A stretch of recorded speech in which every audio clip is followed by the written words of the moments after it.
Are we live? Guys, today is the day we learn so much about the return of Type S for Acura in the form of the TLX this time around. We're going to talk about pricing. You guys already figured it out because Acura dropped the bombshell. It's already up on their website. So Acura, I'm going to talk about price. 52.8. Let's go over to what I have for pricing. 52.3 MSRP and with destination 53.325. Now, there really aren't any options on this thing. They're like, hey, this is how it's going to be built. You have the choice of the all-season tires or the high-performance summer tires. I only drove the one with the summer tires, but if you guys are in, wintry conditions, definitely get the all-season tires. In terms of fuel economy, you'll be having too much fun in this car to get good fuel economy. Yes, you can get carbon fiber accessories, which you can probably see. Yeah, here we go. Interior carbon fiber trim. They showed us some images of it. I think it was already an option on the A-Spec normal TLX to have that dealer installed. The carbon fiber rear diffuser, so sick. So sick. You guys probably have seen it in the B-roll going above my head.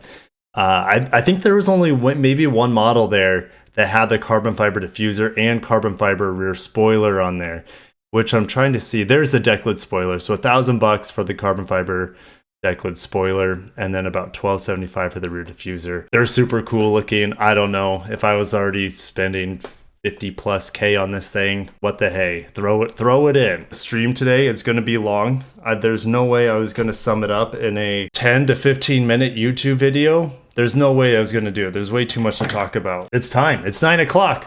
Boom. I drove on Laguna Seca in this TLX Type S. So let's talk about performance. Let's listen to it first. How about that? So this was taken from Forest Auto Reviews. Keep in mind, he has an iPhone. I have a Google phone. They don't talk very well, so it looks like it's taken from a potato, but I promise you it was like 4K.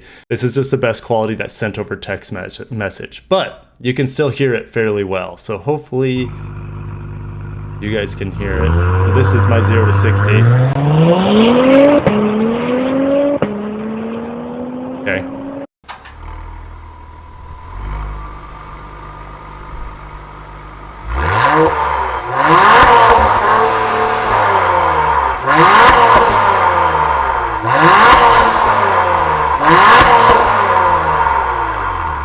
Really good sounding overall, especially on the outside. So let's talk about the active exhaust. I guess 0 to 60. You guys have been acting for 0 to 60. What do you guys think 0 to 60 is?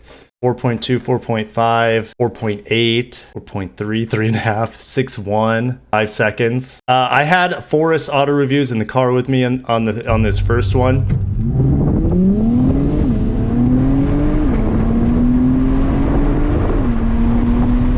That one was 5.12. The next one I did was a little bit faster. It was 5.05. Forrest was able to get 4.9. And then Sofian Bey, he's from Redline Reviews. He did like 5 takes and it got faster each time. So the car learned, I don't know. And he was able to rev drop it a little bit higher. Or torque brake it, whatever you want to call it. He was able to get the RPMs to about 2,500. I think it was 473. It's roughly a 5-second 0 to 60 car. Perfect conditions, you can get under it. I'll just say that. It's so docile in the very beginning of the launch. And Acura's like, we could have made it faster, but we don't want to hurt the car. You'll be able to do this indefinitely. It's not going to hurt the components. So it's a very mild initial launch, 2,000 RPM.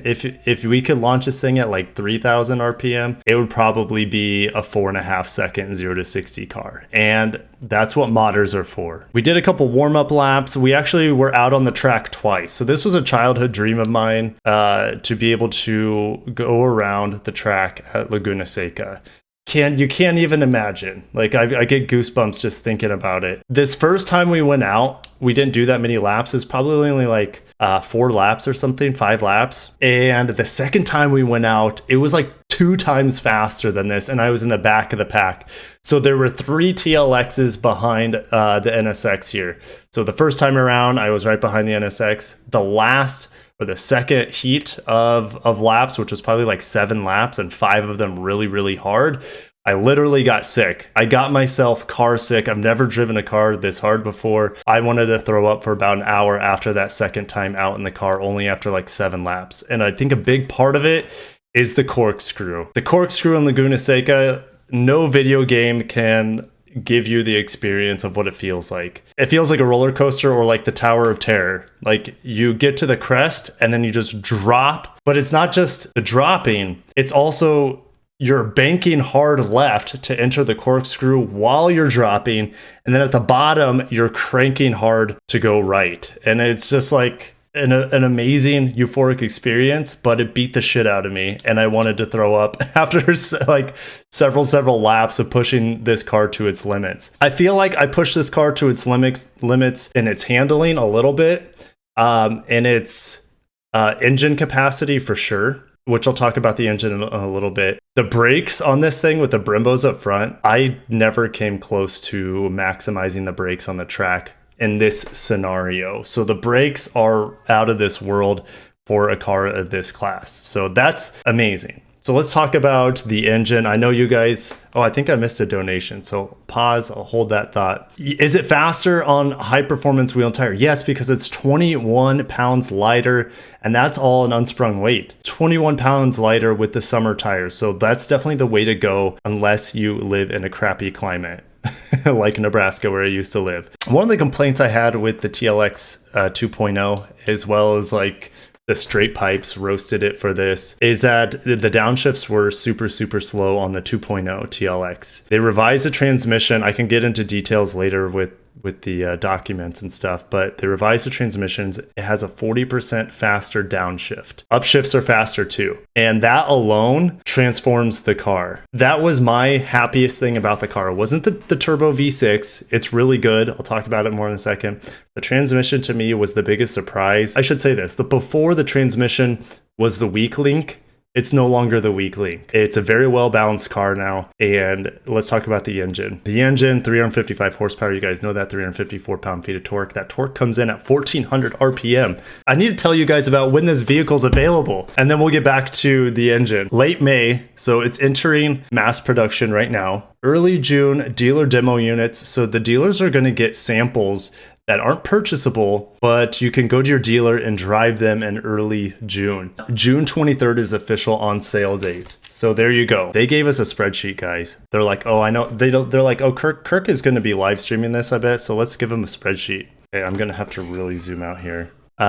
It shows you the weight right here.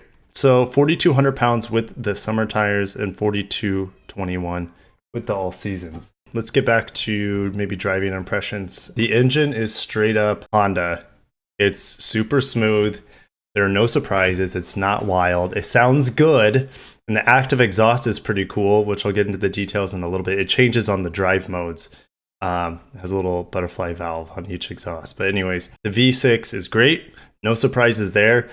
Even though it's a brand new engine for Acura, like it was just like super smooth.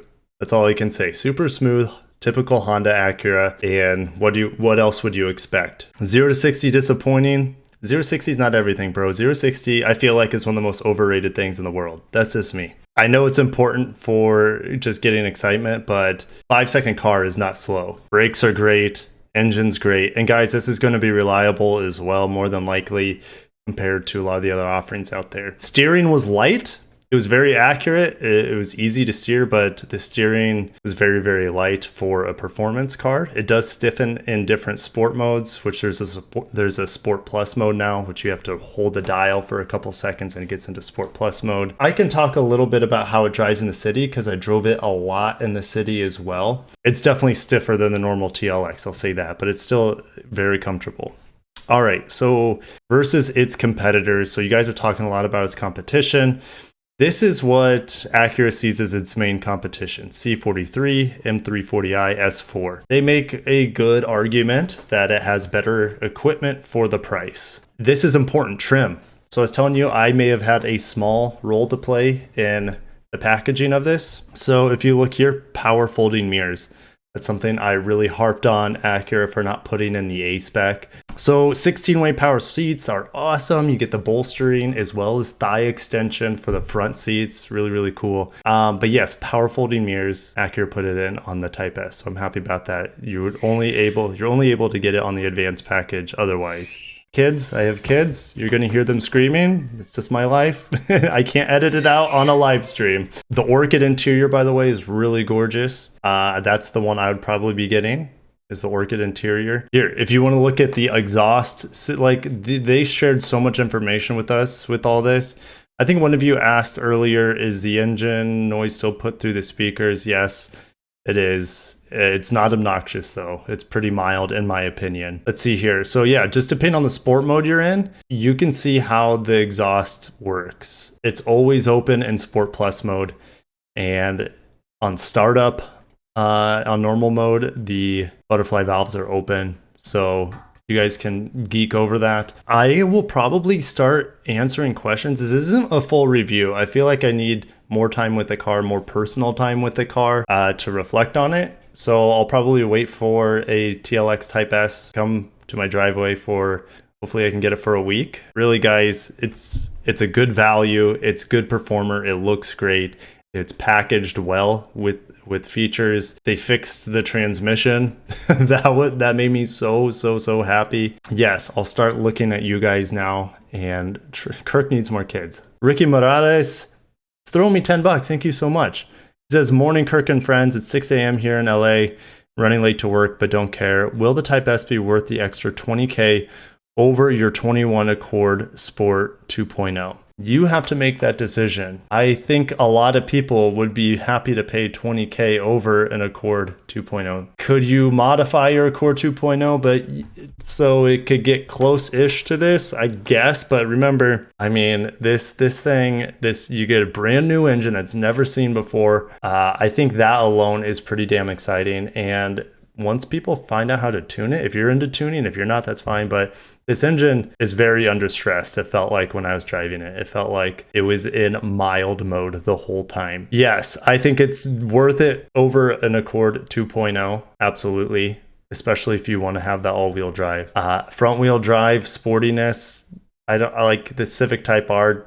I know it's an amazing car, but there's nothing about front wheel drive and sporty that gets me excited. Upshifts are 30% faster. I didn't say that, but I did say the 40% faster downshifts, which makes a huge difference. Now, speaking of the paddle shifters, it's a love-hate relationship with them. When I was on Laguna Seca, wanted to control the upshifts, but it will upshift for you. So I found myself not upshifting at all in that vehicle and manual downshift. So I was doing the downshifts, I enjoyed that, but not doing the upshifts, because what was happening is that when it would get close to red line, I would press the paddle, but at the same time, the transmission was already shifting on its own. So it would do a double upshift. And I'm like, oh my gosh. So it was just really frustrating. So I just did not use the upshift paddle at all. You're better left to let the car do it on its own, but the downshifts are pretty fun and they sound good. Bobby says, in my opinion, super handling all-wheel drive is the best system on the market. It's pretty damn good.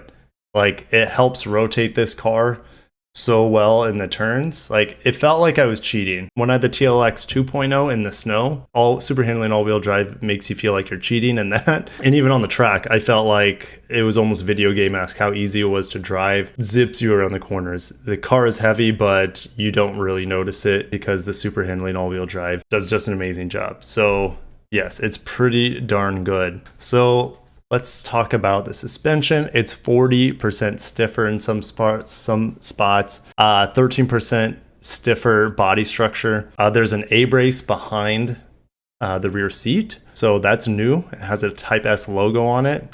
Stiffer front and rear stabies. Type S specific shock valving. It is a stiffer ride on the road. There's no doubt about it. But luckily you do have drive modes, which relaxes it just a little bit. It's still a lot stiffer than the normal TLX, even in like comfort mode. So, oh, there's the A-brace they just showed you there. Possibility of a manual, 0% chance on this TLX Type S. There's a small chance it could happen on the new entry-level Acura vehicle. So keep your fingers crossed, but I don't know. I don't think it's gonna come. You can see how Everything changes with the sport modes. A lot for me to process, but just know that it gets sportier and sounds meaner as you go up in driving modes. Is the power good enough? I think so. I think it's great. Passing on the interstate was a lot of fun in this vehicle. How fast is transmission compared to other autos? Well, which ones in specifically? I mentioned how it's a lot faster than the current TLX 2.0. Way faster, way more enjoyable. I feel like this is a transmission that needs to be in the normal TLX, but at least we have it here in the Type S. Did Acura talk about the ILX replacement? No. Trust me, I tried to get that out of them, but they weren't budging. Do you get advanced package features, or did they handle it like the A-Spec? Okay, so we'll go back to that. So some of you guys might be coming in late. So here are the features on the Type S. So it's like an advanced package without heads-up display or the surround view camera. So there you have it. Very, very similar. Heads-up display would have been nice, yeah, but it would have drove up the cost. Same thing with 360 camera. So backup camera is really good on it, by the way. What is the RPM for Redline? It's like 63, 6400, something like that. So what is this car compared with? Well, Acura wants to compare it to the Audi S4. What's it compared to the Germans, really? C43, M340i. They also say Cadillac CT5V, Genesis G70 as well. Well, this is old G70, so it'll be interesting with the new G70, but it's the same car, just different looks. And then the Infiniti Q50 Red Sport. So those are its major rivals. But you gotta also keep in mind, like I said, Lexus IS 350, if you equip it the same, is the same price. 52 grand. So yeah, pretty interesting. You can get a lot more powerful Acura with, I guess, the same features for the same money as an IS 350. I think Acura was really intentional about that. What did you think of the drive? I loved it.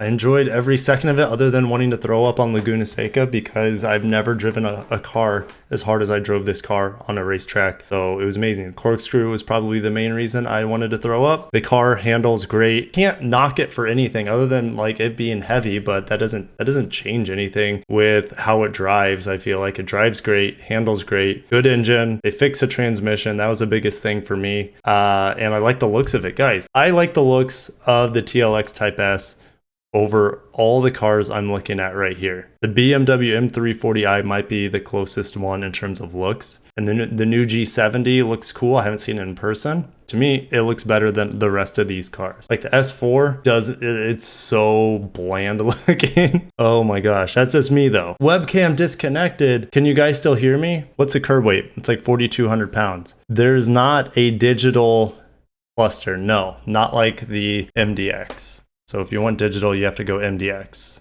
which, my gosh, the MDX Type S is going to be super badass, guys. I would much rather have well, I have a family, but I'd much rather have an MDX Type S over the TLX Type S.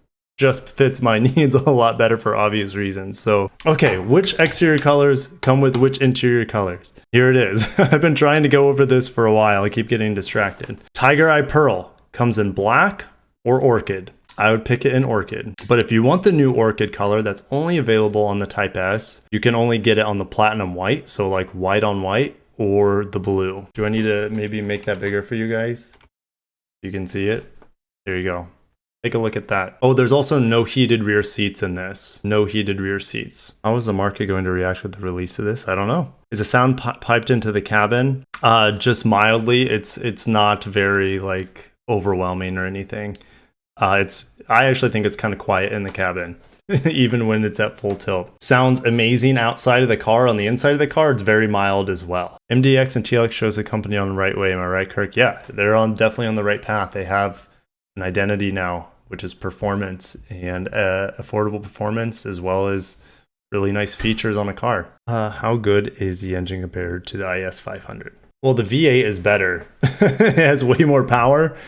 Got what, 120 more horsepower? It's like comparing apples to oranges. So if they're the same price, if you could get an IS 500 for the same price as a TLX Type S, and you didn't need all-wheel drive, it would be hard to not pick a 5-liter fire-breathing V8 with almost 500 horsepower. How much price is going to play a part between the IS 500 and the Type S? It's going to be a huge decision. I mean, Lexus probably is still trying to figure out how exactly they want to price it. Acura didn't know exactly the official pricing when I was in this vehicle just a couple of weeks ago. So I didn't get the official pricing until like a few days ago, to be honest. So Lexus is probably trying to figure out, this is a weird vehicle. It's not an F car. It's in a new thing for Lexus, which is F Sport Performance. How do we upcharge? How do we do this? So they're figuring out. They'll price it hopefully as low as they can. With the carbon fiber exterior trims, be weight reduction as well? Not really. Like, it would be insignificant. Literally, if you just had like a bottle of water in the car, that would probably be a more significant weight change than the carbon fiber over the plastic variants of those pieces. The weight surprises you. The old Odyssey weighs 4,300. Why is it heavy? I think their all-wheel drive system's pretty darn heavy. They have... It could actually be heavier, guys, because they use aluminum for a lot of parts and pieces of the car. So like the strut housings are aluminum, which keeps the weight down as well. So it's like they employed measures to make it lighter, but I just think that super handling all-wheel drive system's heavy. Front-wheel drive is 3709, but once you trick it out, it is 3814. So it's 200 pounds heavier for the all-wheel drive system. And you got to keep in mind 4,200 pounds. Why is it 200 pounds more? Because it has a bigger engine, it has turbo, there's more cooling. You got to realize this isn't a Honda Accord, it's a luxury car at the same time, so they have to make the ride very sophisticated. They have to tailor it to sport handling as well as comfort. The seats are very well padded. The insulation is way higher on an Acura compared to a Honda. Yeah, it's just going to be heavier. Luxury cars are always heavier in theory. Dillman thinks the IS 500 will cost 60 to 70K. I hope it's 60 to 65K. 70K is too much for it. Does all-wheel drive give the Type S advantage over the IS? It probably depends on the driver and the road conditions. For the average driver, I would say absolutely. I would say for the average driver, if they were given an IS 500 and a TLX Type S and they're put on, say, Laguna Seca, I bet they would be able to perform better with the TLX Type S. The all-wheel drive system is like a cheat code. If you have an experienced driver, yeah, they would probably be able to take advantage of being a little bit lighter and having about 100 more horsepower in the IS 500. That's just a theory, because no, I haven't driven the IS 500. You excited for the new STI info? It's coming out soon. I hope so. Hope it's coming out soon.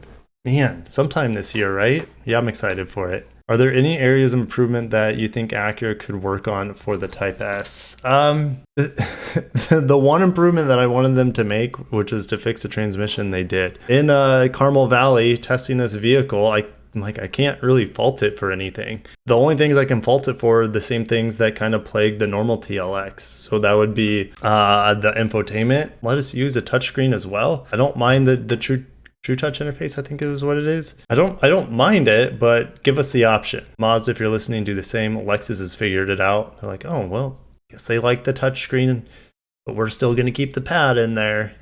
Still just give us the option. So, just like the normal TLX, it's the back seat's a little bit small. It's a great car.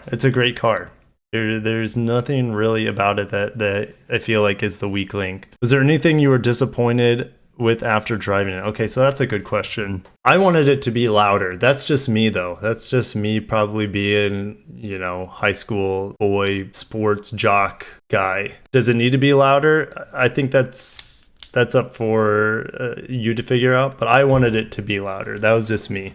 I wanted it to launch a little bit harder, but Acura explained that they wanted to protect the vehicle and they didn't want to overload the system. So their Japanese brand, they're very conservative and they see longevity and durability is very important. So that's why they don't allow you to launch it very hard. So I guess that would be maybe a disappointment, but really, I really have to stretch myself to find things that I didn't like about the car. Would it be cool if Type S had 500 horsepower? That thing would be crazy. What do you think about the F-150 Lightning? It's exciting. I'm really surprised that they're going to have a base. for 40K. I was out with a buddy last night. He has an F-250. He tows his boat around. He's a really good fisherman. And I showed him like, hey, look what was just unveiled, F-150 Lightning. He's like, 300 miles of range? Is that a joke? That is not good enough for people who tow. And that range is going to go way down when you're towing. So an electric pickup truck, unless you're just doing work in town or commuting, that's not that far. It's going to be tough because think about, I mean, it's going to take longer to charge those things because their batteries are bigger than a normal car too. It's exciting. We need to have more electric vehicles, I guess. Yeah, I just think an electric pickup truck is definitely a luxury thing. Transmission shifts fast. They should upgrade all the models with that. It's not software. They redid the whole transmission. So let me see if I can find it in here, and you can read on it. They overhauled the transmission for Type S. You want to read about how they overhauled the transmission? There you go. It's a different transmission than what they have. It's software is a part of it, I'm sure, but they physically changed the transmission to be able to be faster shifting. Like it has a completely different torque converter, etc. I'm not an engineer. I'm not a technician, so I'm not going to be able to talk about it eloquently, but yes, it is very, very different. Did I find the 355 horsepower and 354 pound-feet to be enough compared to its competitors? Yes. It's so docile of an engine. Like, it's so smooth. It's a perfect engine for everyday livability. I'll just say that. Good power, good torque whenever you want it. It's just not going to like absolutely raise like the hairs on your neck because it's not meant to be a complete race car. This car is track capable. It's not track ready. Track ready is like a Type R. Could there be a Type R one day coming for Acura? Maybe, if they want to. So yeah, I mean, unless they want to start doing electrification again, which, guys, if we look at the super handling all-wheel drive, I think the next step for Acura, you get rid of this heavy all-wheel drive system and drive shaft, and you replace the rear axle here with an E-axle, like we had in the RLX, like we have in the NSX, except it's flipped, right? So, oh, by the way, this engine is double overhead cam, compared to like the 3.5 liter V6, that's single overhead cam. Here's how much horsepower the engine can take on stock internals. I wouldn't be surprised if it can easily take 100 horsepower more, but I can't confirm that. That's just me just taking a stab at it. What are the other rim options? So they're just two. These are the summer tires. It cost a little bit more, which are a lot lighter, 21 pounds lighter. And then here are the all-season tires. Do we know the number of units being produced for the Type S? No, I don't, and I don't think it's limited. I think it says mass production in my pamphlet. Take that for what it's worth. I don't think it'll be like Type R limited production. Really enjoyed the car overall. They fixed the transmission, meaning they revised it from top to bottom. Made it a lot faster. That was the biggest thing for me. The brakes are amazing. It handles great. Of course, super handling all-wheel drive. They made it stiffer, so it handles better. That helps, but it's also gonna be a little bit stiffer on the real-world roads. The engine's great. Typical Honda, Acura, whether it's a motorbike or a turbo V6 in an Acura, it's super smooth. It's not gonna surprise you, and it's gonna be reliable. All right, guys. Until the next stream, don't know when it'll be. I love streaming because I love just hanging out with you guys, answering questions. Thank you so much for this. 100,000 subscribers. Guys, if you haven't smashed the like button, subscribe, go ahead and do that. I talk mainly about Japanese and Korean cars. Catch you in the next video. Thank you so much. Take care of yourselves and peace out.